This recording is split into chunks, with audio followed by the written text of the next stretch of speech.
I'm Jennifer Gilmour, and I'm an author and advocate for women in abusive relationships. I want to get to the answers to the questions that many have from those that work in the domestic abuse sector, getting an inside feel of what it's really like in their job role and sharing it with all of you.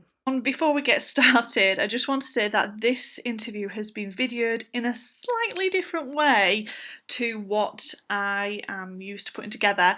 So we are not side by side. Whoever's speaking is on the big screen, and it was a bit of an accident, and then I thought actually it's quite nice. So I would love to hear your thoughts on what you think and if I should use this going forward on the YouTube channel. So please do let me know, because these interviews are to help you, for you, to find out information, to be educated on what people do in their job roles, and so I would love to have your feedback.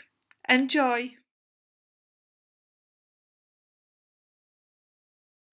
Hi everyone, welcome to the next episode of the Abuse Talk interviews, and I'm really delighted today to have Emma Mellor with me. Hi Emma, how are you doing? Hello, I'm very well, thank you. I'm so delighted to have you on because we actually have a mutual connection in Jo Howarth. And for those of you who don't know, Jo Howarth runs the Happiness Club, and she is actually one of the sponsors of Abuse Talk. So I'm really delighted to have somebody representing Jo in Emma. And I won't go into too much about what you do, Emma, because that's really what I want you to do. I want you to first of all tell us a bit about you and what you do. Okay, well, first and foremost, I'm a mum of 5. That seems to be the thing that takes up most of my time. But what I do in terms of work is I trained with Jo to become one of her Happiness Club trainers. So we go into businesses, companies, and teach their staff about emotional resilience, resilience at work, stress management, and we also go into schools and give children the skills for learning emotional resilience and emotional intelligence as well. So it sounds like a bit of a responsibility, really. It sounds like quite a big job. Yes, it is.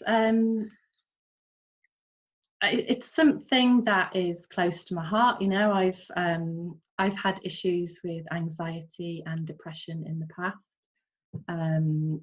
I left an abusive relationship myself, and my children needed help to build their own emotional resilience.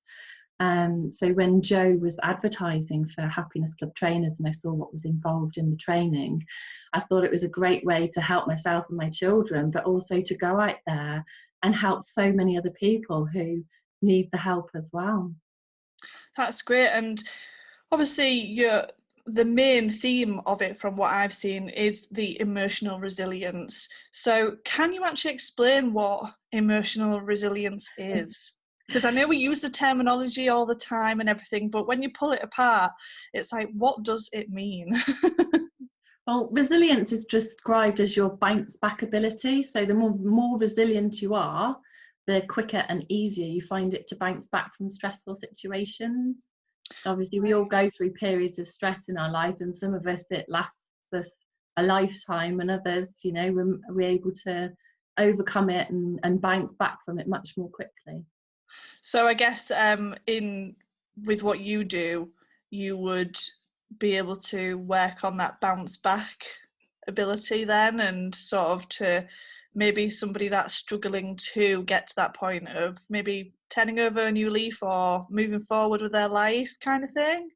Yeah, we give people the tools to learn to do it for themselves, to be able to, when they're in a time of stress or anxiety, we give them the tools to be able to sit there and think, okay, what's going on here? What can I do to bring myself back to the present to escape this current situation that I'm in?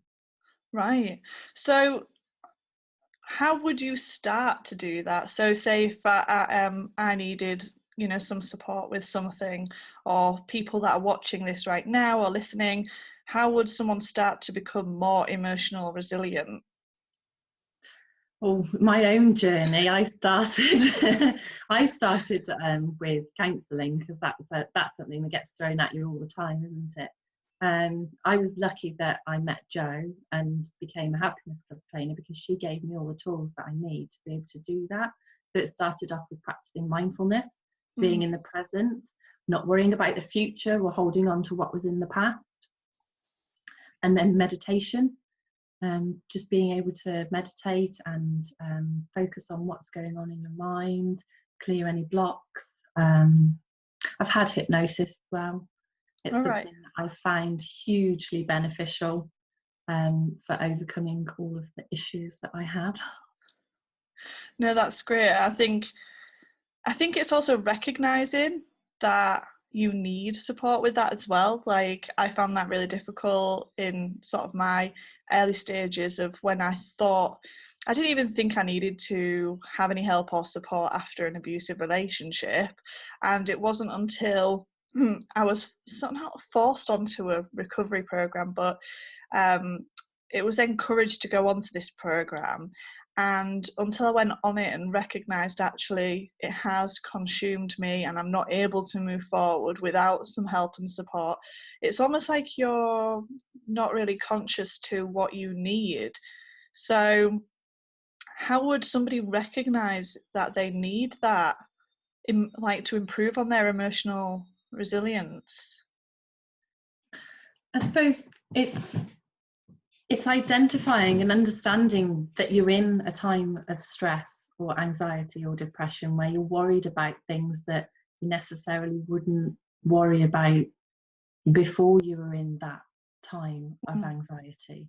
I went on a freedom course while I was still with my ex, and Wow. I was encouraged onto it by a health visitor, because stories from my past as well made her think that I needed to go on one.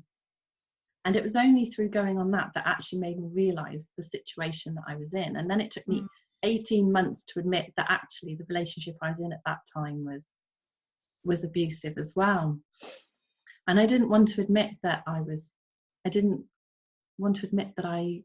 anxious, that I was depressed. Most of the time I think we know deep down, but it's admitting it to ourselves that we actually are in that period of need, and we do need to get help.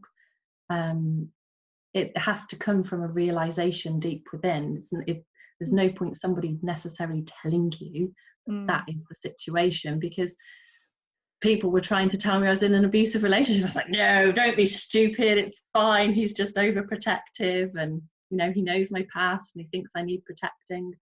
I think until we are ready to own up to and accept it ourselves, then we're not ready to get the help.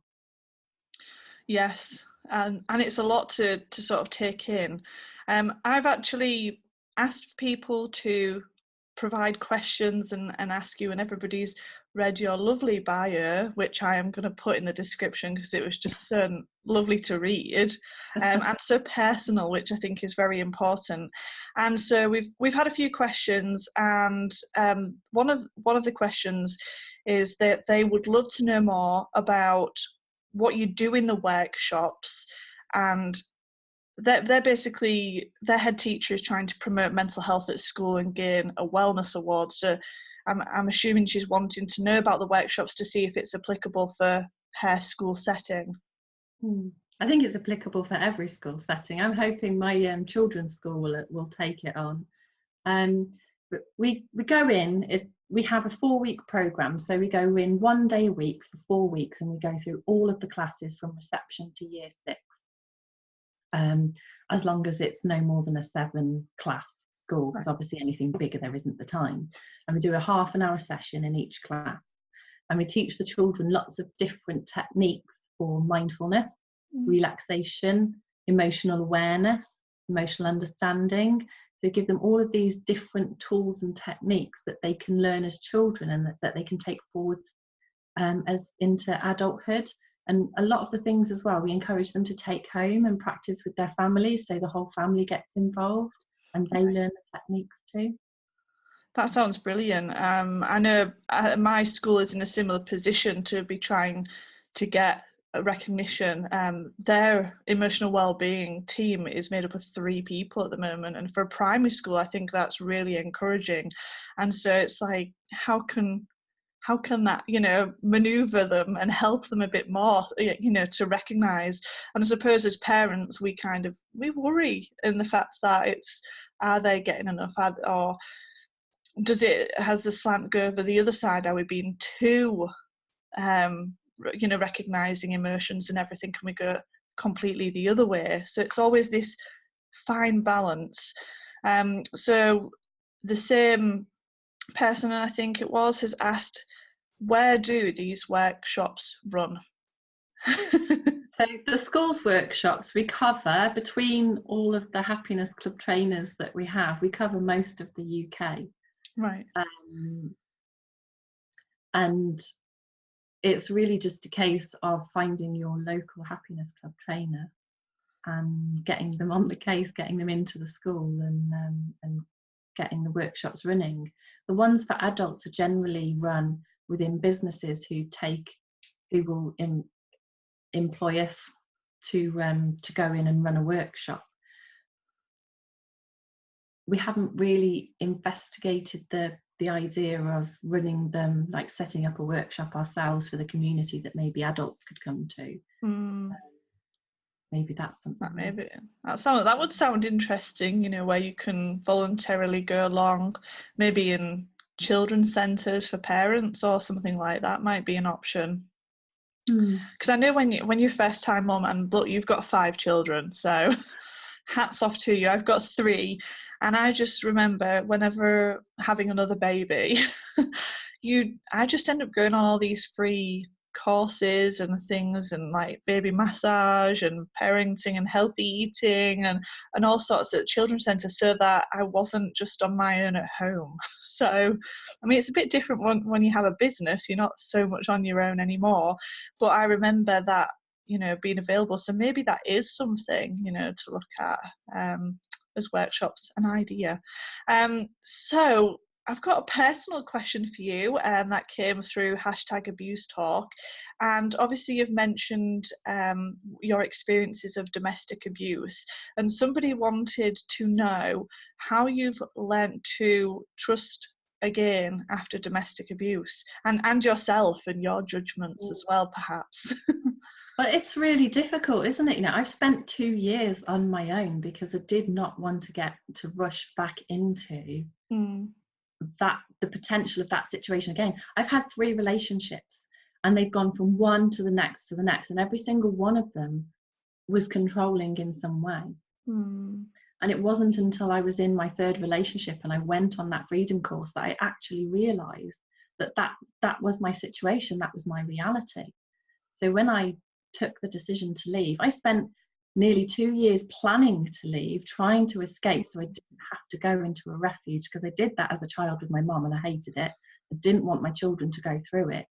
But then an event happened and we went into a refuge, and I just decided that for me, I needed to be happy in myself, to really get to know me, to build my confidence and be secure in who I am before I'm ready to broach into the idea of dating again. And I have been on a few dates in recent months, but nothing's really. I think I'm dipping my toe in the water very tentatively, but I am very wary. And I know that I need to learn to trust myself. And I think that is the thing. We're on high alert after we've come out of those situations. There's always that thing in the back of the head, is that a little bit abusive? Is that a little bit controlling? Or am I just being too sensitive to that idea? So you just have to, I think for me, I'm still taking my time. I'm giving myself time and making sure that I'm happy with what's happening. And I guess on another side, you've had this clear self-development through your journey and process and the work you're doing as a Happiness Club trainer, that I suppose you've gained that emotional strength, or I mean, I would say resilience, I'm trying to use a different word, but you sort of built yourself back up to the point of being able to, I'll try this, I'll try that, but I know I'm in control, so it's okay. That's what I'm feeling anyway. Would you say that's the case? Yes, absolutely. It's getting yourself to the place, it's knowing that you can take a little bit of a risk. We all have this element of fear within us, and when we're children, fear is exciting. We'll jump off that bridge, that sofa or that high cupboard, because it's exciting. And it's the same, if you're a bit of an adrenaline junkie. As a teenager, I used to love roller coasters, and I jumped out of an aeroplane and all that, and I found it thrilling. But then there are things that, like when it comes to relationships or work or whatever, my fear is still really on high alert, and it's not a nice fear. It's not that exciting fear. It's the kind of fear that holds you back, and it's learning to embrace it and know that you are going to be in full control of the decisions that you make and everything that happens to you. Yes, no, thank you for answering those. I know people will be watching and wanting to know the answers, so thank you for that. So I guess I want to, I suppose I like to ask people these types of questions because it's really important to find out what it's like in your kind of job role, in your setting. But what is the most challenging part of what you do? I'm still new to running the workshops. At the moment, it's very much a case of trying to get yourself out there. It's the whole marketing and sales side of it for me.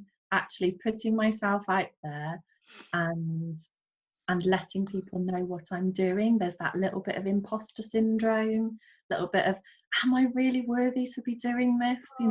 It's all those kind of things. But actually, when you get into that workshop situation, anything can happen. It can be amazing, it can be wonderful, but you can also have some real sort of come up against some real, it's not resilience, but sort of like brick walls, people not wanting to learn, not wanting to understand why you're there or what you're trying to teach them.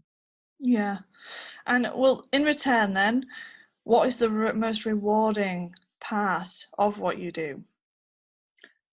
Being able to give people the skills to do it for themselves, not to have to think that they're on their own and they've got to deal with the anxiety, the stress, the depression, that they can take responsibility for their thoughts, their feelings, their actions, and how they react to everything. They can take responsibility and find their own happiness. Now, I do have a question that follows that, because I know in your bio you've mentioned about, past, maybe mental health problems. And so somebody's asked, what is the biggest lesson that your mental illness has taught you? That nothing lasts forever. I remember a time that the week leading up to going into a refuge, it took a week to arrange. Private phone calls, jumping on and off, trying to arrange a day that he wouldn't be there to pack the house up and go.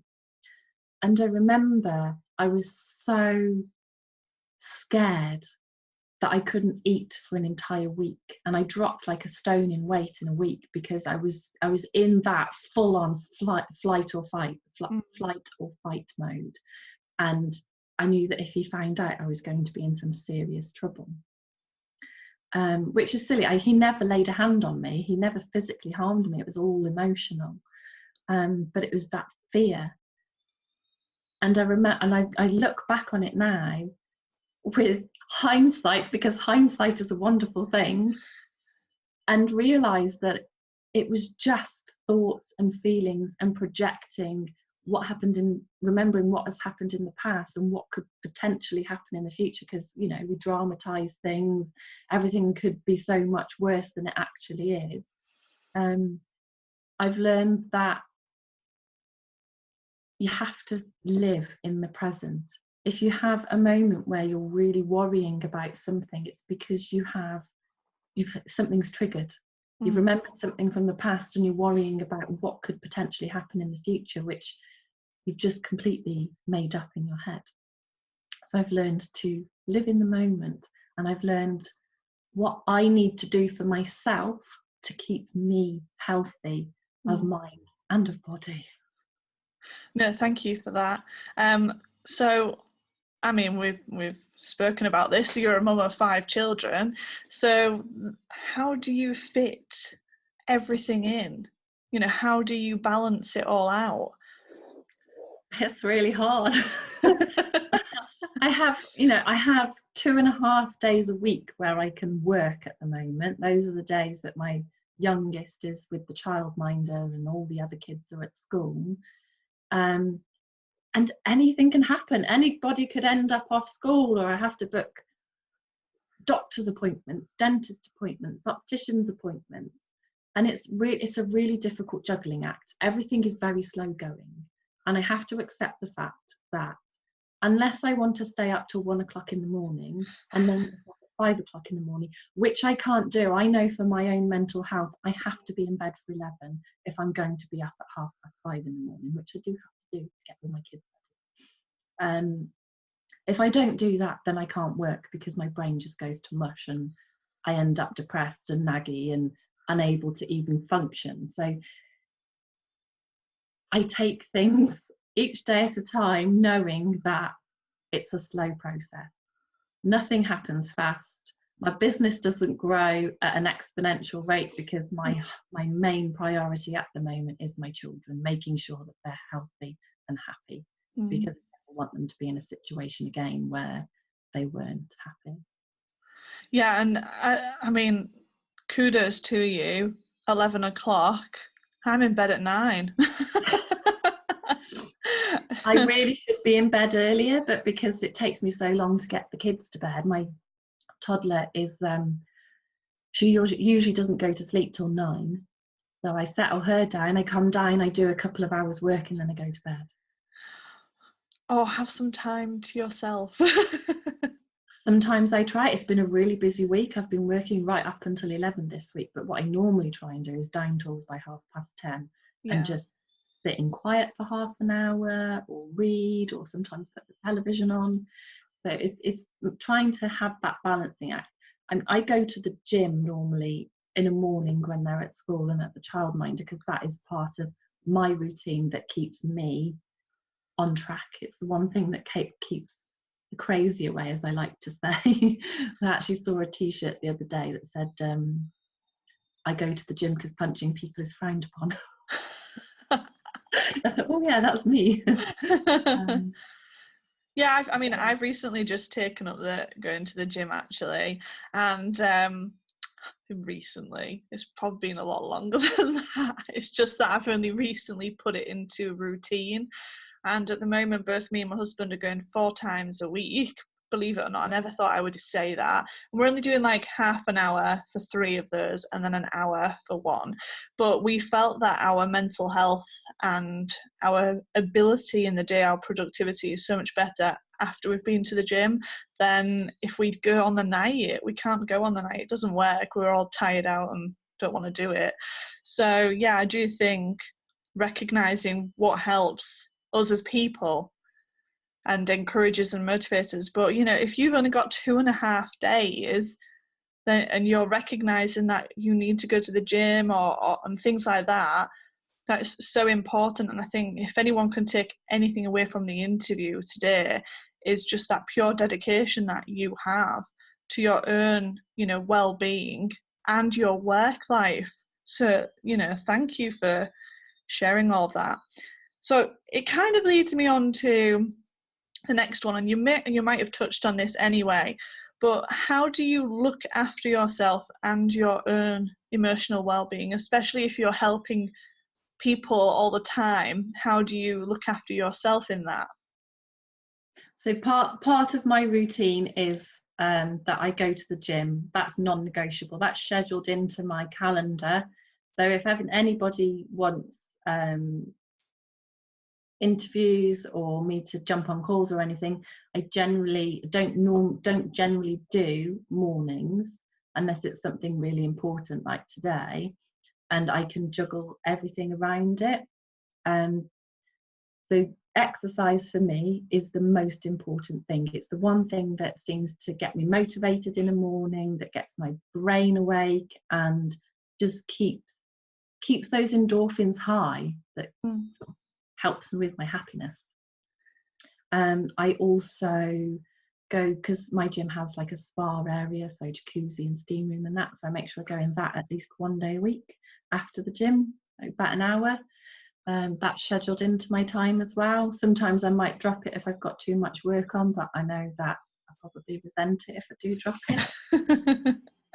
And then I have mindfulness exercises that Jo's taught me that I do every day, that just help me feel thankful for the things that I have, and an exercise that reminds me of all the things that I am good at, so I don't focus on the things that I'm not so good at. No, that sounds great. Sounds like you've got it together. Like, we should all go on one of these workshops and figure it out. And I think it's as well, you know, like focus. Like, I'm really good when I'm focused. And then if I go for a week and go, oh, I haven't mapped out my week properly or anything like that, it just goes to pot. And then, but it takes energy, doesn't it? Because you still have to invest your energy into having that routine and, you know, thinking about that, putting your meditation in there or whatever activities to help you sort of progress. So yeah, I can find it a challenge. You have inspired me today. Before we go, if people want to access your workshops or get in touch with you directly, how would they do that? They can get in touch with me directly at my Happiness Club email address, which is emma.mellor@thehappinessclub.co.uk. The main website, thehappinessclub.co.uk, has lots of information. I don't think all of the Happiness Club trainers are on there yet. Jo's been working on getting the website up to date and all of our bios and our pictures and things up there. And I'm on Facebook. I'm always on Facebook. Part of the work that I do is some content repurposing and Facebook management stuff as well in the background. So I'm easy to find on there. Well, there are actually a lot of Emma Mellor.